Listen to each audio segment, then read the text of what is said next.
सभी को बताया था भागवत का मतलब क्या है और भागवत कहते किसको है।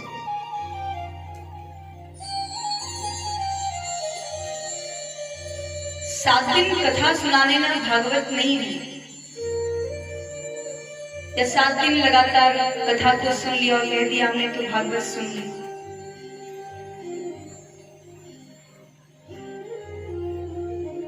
भगवतां प्रोक्तम कथितम इति भागवतम, माने ईश्वर के द्वारा भगवान के मुख से जो निकले हुए शब्द हैं उसी को हम भागवत कहते हैं।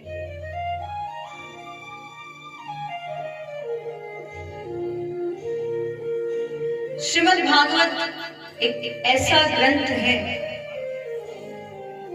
जो 7 दिन में व्यक्ति के जीवन में परिवर्तन लाने की सामर्थ्य रखता है।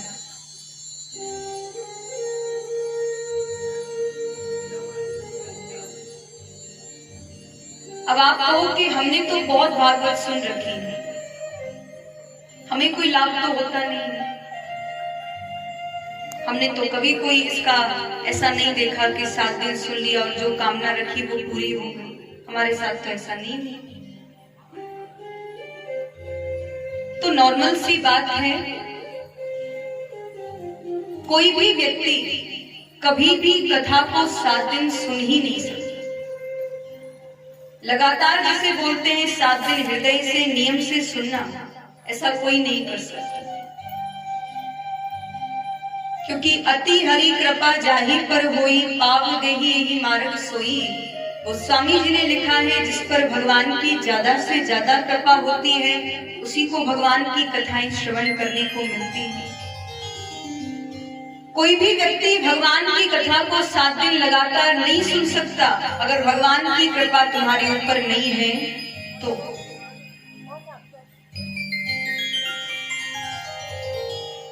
और सीधी सी बात है, आपको कोई बीमारी होती है, आप डॉक्टर के यहाँ जाते हैं तो डॉक्टर आपको दवाई देता है 3 दिन की या 1 हफ्ते की या 2 दिन की, और वो कहता है कि इसको नियम से खाना तभी तुम्हें लाभ होगा। अगर एक भी छोड़ दिया तो फिर बीमारी ठीक नहीं होगी।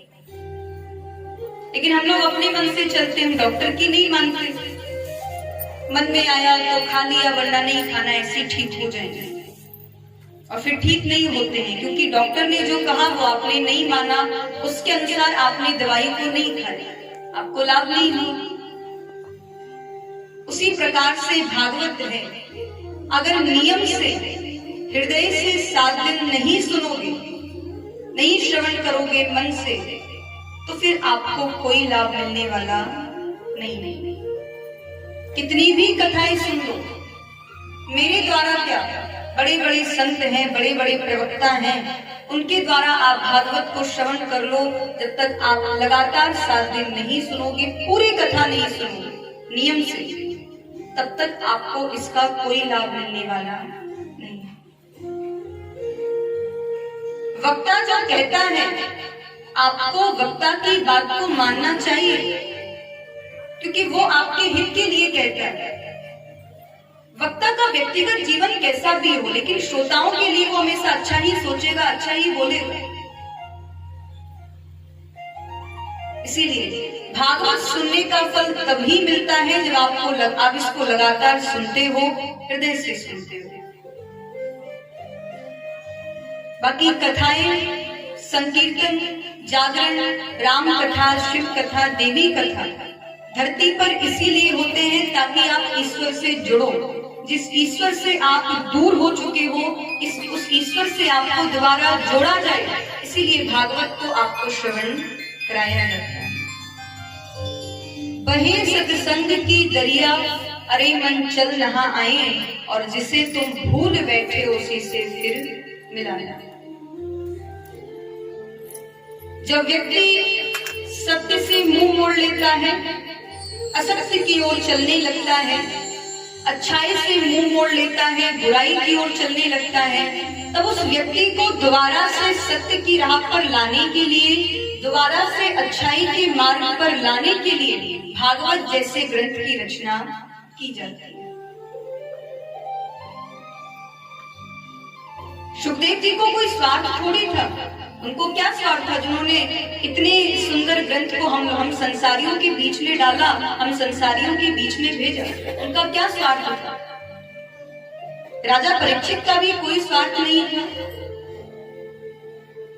इसीलिए ईश्वर की कथा को हृदय से सुनो और जो भी आपको 7 दिन में अच्छा लगे उसको अपने चरित्र में भी अवश्य उतारो। बाकी भागवत का सीधा सा मतलब है कि भगवताम प्रोक्तम कथितम इति भागवतम, भगवान के द्वारा जो निकले हुए सत्य हैं उसको हम भागवत कहते हैं, और भगवान के द्वारा निकला हुआ एक एक शब्द हम सबके लिए कल्याणमय ही होता है। प्रत्येक व्यक्ति का कल्याण होता है भागवत से, जो हृदय से सुनता है, जो मन से सुनता है। इसीलिए लिखा है, प्रभु की कथा सुर तरु की छाया, प्रभु की कथा सुर तरु की छाया, प्रभु की कथा सुर तरु की छाया, प्रभु की कथा सुर तरु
की छाया, और दूर भय दुख निकट जो आया है।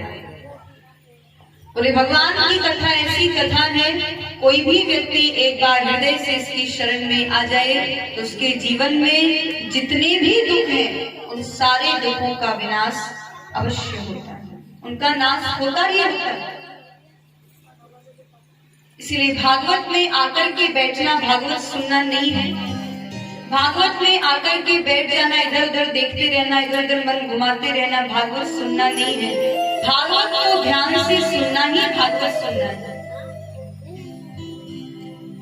आप बैठे कथा में हो, आपका मन कथा में नहीं है तो आप 7 दिन क्या, आप 7 साल लगातार कथा सुनते रहो, आपको कोई लाभ नहीं होगा, क्योंकि आपका मन भगवान के पास नहीं है, आपका मन भगवान की कथाओं में नहीं है। काम, क्रोध, लोभ, मोह, ईर्ष्या, इन 5 चीजों को भागवत हमारे जीवन से निकालकर फेंक देती है। इसीलिए भागवत को सुना जाता है, क्योंकि आपका बाहरी जो शरीर है, जो बाहरी तन है, उसको आप स्वयं साफ कर सकते हो, स्नान करके उसकी गंदगी को दूर कर सकते हो, लेकिन आपके अंतर मन में जो गंदगी है उसको आप कभी भी स्वयं नहीं मिटा सकते। उसको मिटाने के लिए, उसको उन चीजों को, गंदी चीजों को बाहर निकालने के लिए आपको भगवान या भागवत की शरण में आना ही पड़ेगा, मानो चाहे नहीं मानो। एक होता है बीमारी वाला कैंसर और एक होता है ईर्ष्या, काम, क्रोध वाला कैंसर। जो बीमारी वाला कैंसर होता है उससे तो व्यक्ति का एक ही जन्म नष्ट होता है, एक बार मर गया ठीक है, दोबारा जन्म मिल जाएगा। लेकिन काम, क्रोध, लोभ, मोह, ईर्ष्या, ये ऐसे कैंसर हैं जो आपके हजारों जन्मों को बर्बाद कर देते हैं। इसीलिए भागवत की शरण में आओ, भागवत को ध्यान से सुनो जहाँ भी कथा हो, केवल यहाँ की बात नहीं है, कहीं भी आपके आसपास कथा हो, 5 मिनट के लिए जाओ, 2 मिनट के लिए जाओ, लेकिन वहां पर थोड़ा सा समय अवश्य देकर के आओ और अपने हृदय से काम, क्रोध, लोभ, मोह को, इन सबको निकाल करके फेंक दे। कुछ नहीं मिलता ईर्ष्या करने से, कुछ नहीं मिलता किसी पर क्रोध करने से, कुछ नहीं मिलता लोभ करने से, लालच करने से। आपका जीवन केवल बर्बाद होता है इन चीजों से। जो व्यक्ति आपसे आगे बढ़ रहा है तो आपकी ईर्ष्या करने से वो पीछे थोड़ी हो जाएगा, वो तो आगे बढ़ता ही रहेगा। इसलिए भागवत की शरण में आइए, अपने मन को, अपने तन को, अपने दिमाग को, इन तीनों चीजों को निर्मल बनाइए।